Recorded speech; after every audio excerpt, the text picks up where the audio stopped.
Welcome everyone. Asian Market Voice here. That number everyone references is total misdirection. Your attention on current pricing is wasted. You're reading instructions while the machine breaks down. The genuine headline isn't the number flashing before your eyes. What truly matters carries far more weight than any figure hovering around the $80 mark. That's merely surface noise, a distraction from the earthquake happening beneath our feet. The actual story centers on one individual, one statement, and that statement originates from Elon Musk. During our fixation on price movements, while trading algorithms battled over fractions, one of Earth's wealthiest individuals, Tesla's chief executive, the leader of our planet's dominant solar power corporation, stepped onto X, the platform previously known as Twitter, and delivered 4 words that fundamentally altered this market's direction permanently. His response to coverage regarding the shortage situation read simply, "This is not good. Silver is needed in many industrial processes." To someone unfamiliar with context, these appear casual, like mere commentary, but understanding the source transforms everything. We're not hearing from some portfolio manager concerned about quarterly returns. We're not listening to financial television personalities chasing viewer engagement. This voice belongs to someone whose entire industrial empire, spanning electric vehicles at Tesla, solar installations at Solar City, and electronics aboard SpaceX rockets, operates entirely dependent on this metal. Consider the fundamental physics. Silver stands as the periodic table's champion conductor. No substitution exists. This isn't negotiable for advanced technology sectors.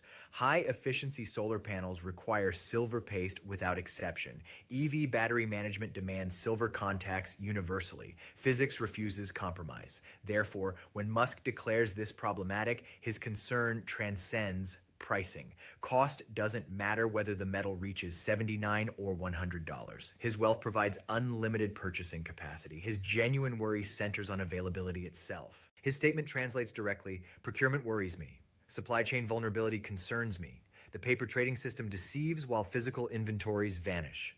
This marks the narrative's transformation point. Throughout the previous 5 years, we've engaged in financial combat. Silver enthusiasts versus banking institutions, retail participants versus short sellers. A contest of paper leverage, forced liquidations, and coordinated buying pressure. We desired upward price movement. They pushed for declines. Pure gambling.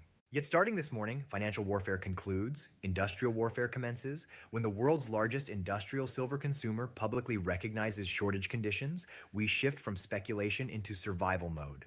Tesla cannot manufacture silver through printing. They cannot derivative their path around scarcity. Without physical material, production halts. Halted production crashes stock values. Crashed stocks destabilize the empire. Musk carries effective short exposure to physical silver, short in the sense of requiring what he lacks. Unlike banking institutions settling through cash, Musk must settle using actual metal. Comprehend this distinction?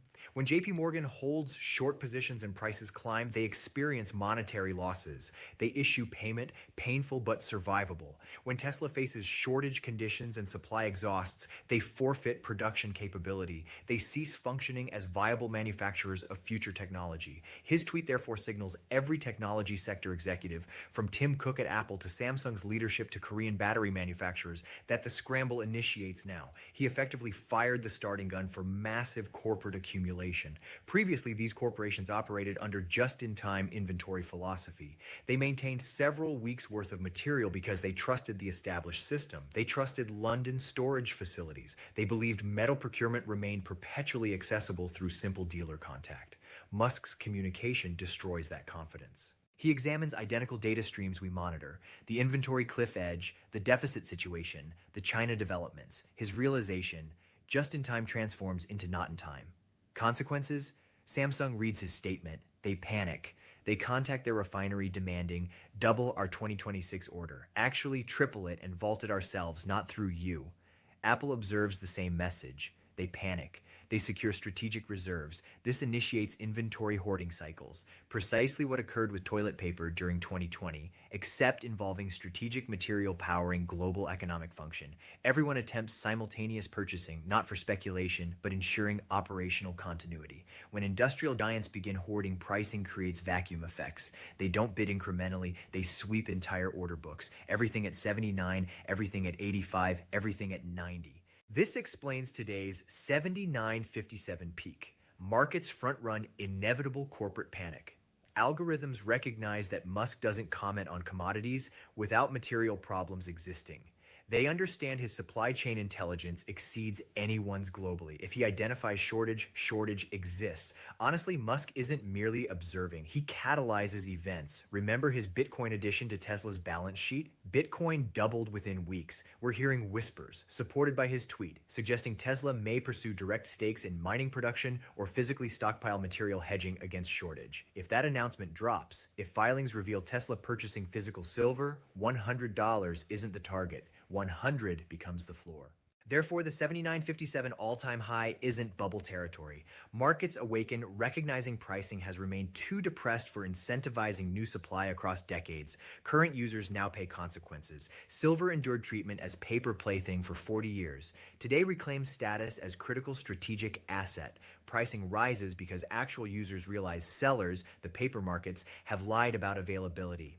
But here's the frightening element. Musk's alarm isn't just about general supply shortfalls. He isn't simply analyzing mining charts and calculating. He's focused on one specific calendar date, arriving in fewer than 4 days. He knows something mainstream coverage ignores. He knows that January 1st, 2026 activates history's single largest silver market disruption. He knows the world's largest refined silver producer prepares to lock gates. Musk's tweet responded to this specific news. He understands the China export licensing system isn't mere bureaucratic restructuring, it's blockade implementation. When you grasp what China intends, the specific thresholds, credit requirements, supply nationalization, you'll comprehend why Elon Musk worries. You'll understand why $79 silver represents opportunity, because Beijing's current actions constitute checkmate against Western industrial infrastructure. They're not just tightening markets, they're capturing them. This leads us into this new policy's details because the fine print absolutely terrifies anyone requiring silver outside China. This represents the specific nightmare keeping Elon Musk awake currently. Not vague feelings about depleting mines, a specific hard deadline striking global supply chains in exactly 4 days.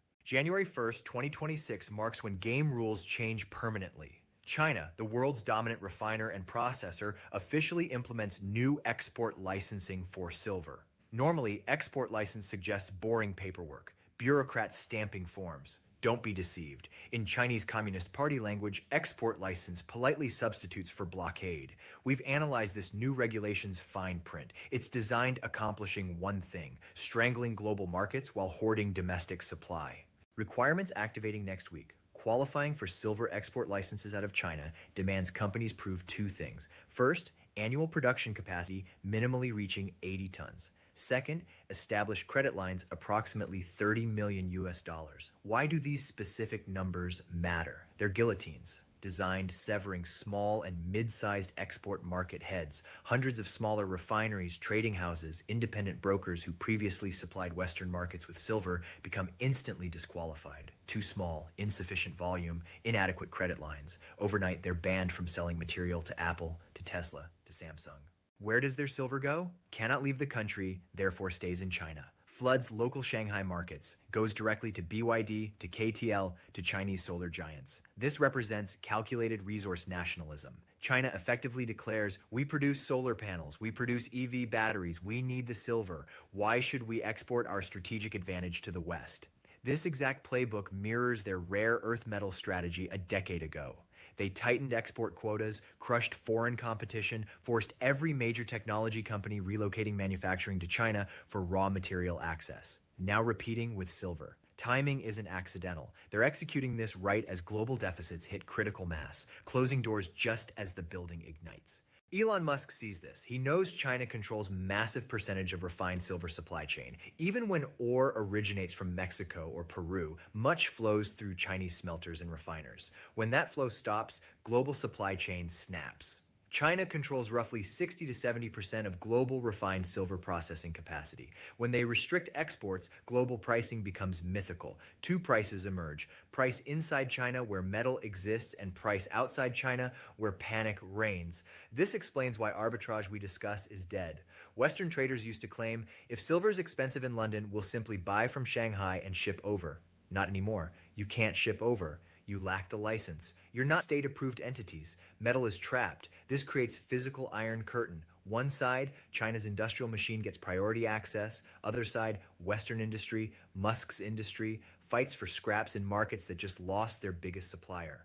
This explains why the 79 price tag just begins. Markets attempt pricing a supply shock that hasn't officially started yet. January 1st is the start date. What happens in February when US electronics manufacturers attempt ordering their usual shipments from Chinese suppliers and receive force majeure notices, when they realize they can't acquire metal at any price because governments won't issue stamps, they'll turn to COMEX, they'll turn to London. But as we know, those vaults are already draining. Chinese export ban forces all Western demand into Western vaults, which accelerates the squeeze, concentrates panic into New York and London, transforms shortage into crisis. And you must ask yourself, why now? Why January 1st, 2026?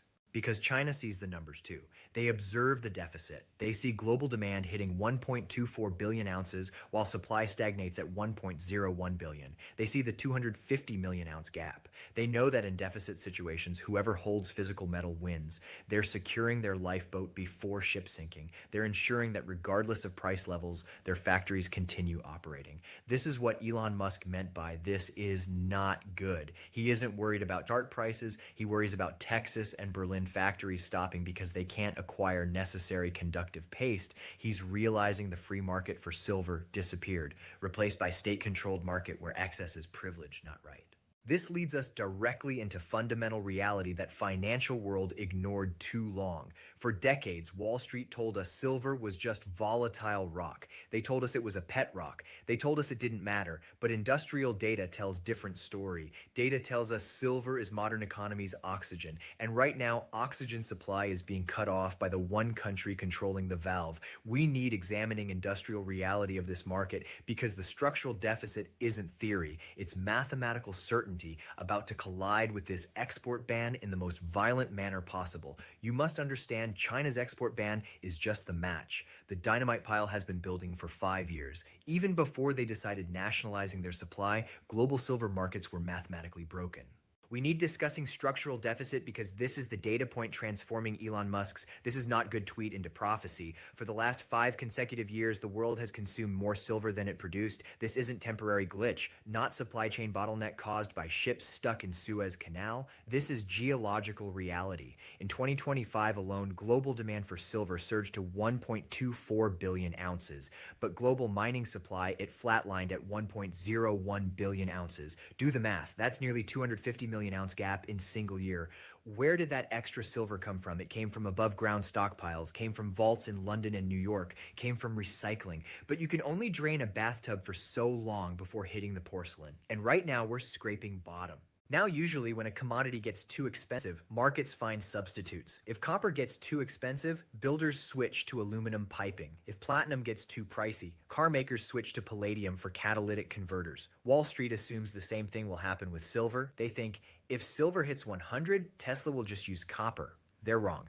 And this is where physics enters. Silver is not just shiny metal. It's the single most electrically conductive element in the known universe. Conducts electricity better than copper, conducts better than gold, possesses highest thermal conductivity and highest optical reflectivity of any metal. In the world of high-efficiency electronics, in the world of EV batteries, 5G towers, and advanced solar panels, you cannot compromise on conductivity. If Elon Musk switches contacts in Tesla battery from silver to copper, efficiency drops, range decreases, heat increases, car becomes worse. If solar panel manufacturer switches from silver paste to copper paste, panel generates less power. In the race for energy dominance, good enough isn't an option. You need the best, and the best is silver. This explains why industrial demand now constitutes 50 to 60% of entire silver market. Think about that shift. 50 years ago, silver was for photography and silverware. It was precious metal. Today, it's strategic mineral. It's the DNA of green energy revolution. You cannot have Green New Deal. You cannot have net zero. You cannot have AI revolution without consuming billions of ounces of silver. This brings us back to Musk. He isn't just buying silver for jewelry. He's buying because his entire business model depends on it. Tesla and SolarCity are massive silver consumers. Every time they sell Model Y, they're selling silver. Every time they install solar roof, they're installing silver. Musk knows he's effectively world's largest naked short on physical silver. He's sold millions of cars and panels requiring silver in the future, but hasn't mined the metal yet. So when he sees China, the country refining vast majority of world silver, locking gates on January 1st, he realizes his supply chain is naked. He realizes the 250 million ounce deficit is about to become 400 million ounce deficit because Chinese supply is no longer available to the West. This transforms buyer psychology. For the last decade, industrial buyers were price sensitive. If silver went up, they bought less. Now they're price inelastic. If you need silver finishing a $50,000 electric car, you don't care if silver costs 25 or 100. Silver cost is tiny fraction of total vehicle cost, but without it, vehicle doesn't run. You'll pay any price acquiring metal. It's about chief procurement officers at Samsung, Apple, and Tesla screaming at suppliers to secure metal before competitors do. It's game of musical chairs, and China just removed half the chairs. Here's the most dangerous part for financial system. While industrial demand explodes to 1.24 billion ounces, paper market, futures market in New York still pretends silver is abundant. They're trading hundreds of times more paper than actually exist in vaults. They've built casino on top of mine that's running empty. We have specific number for this insanity. It's called paper to physical ratio. Right now, that ratio sits at 356 to 1. That means for every single ounce of real silver sitting in vault, there are 356 people holding paper claiming to own that ounce. What happens when Elon Musk and Samsung and Apple decide they don't want paper anymore? What happens when they demand physical metal because they need putting it into factory? The 356 claims collapse into one. 355 people get nothing. One person gets metal. This is death of paper scenario. And with China export bans starting in 4 days, we're about to see exactly what happens when paper promises collide with physical wall. In the next part, I'm going to break down this 356 to 1 ratio and explain why COMEX is effectively fractional reserve crime scene about to be exposed by industrial giants. Paper market is dying, physical market is taking over, and price is about to reflect reality. And if you think physical deficit is terrifying, you need looking at paper market because this is where crime scene is located. This is where greatest illusion in financial history is about to be shattered by brute force of industrial necessity. We have specific number defining this illusion. It's the paper to physical ratio. Right now, according to latest data from US Debt Clock and industry analysts, that ratio sits at approximately 356 to 1. I want you really visualizing what that number means. Imagine warehouse with single 1 ounce silver coin sitting on table in center of room. Now imagine line of 356 people standing outside that warehouse. Every single one of those people holds paper. That paper says, I own 1 ounce of silver stored in this warehouse. They all paid for it. They all believe they own it. Bank told them it was there.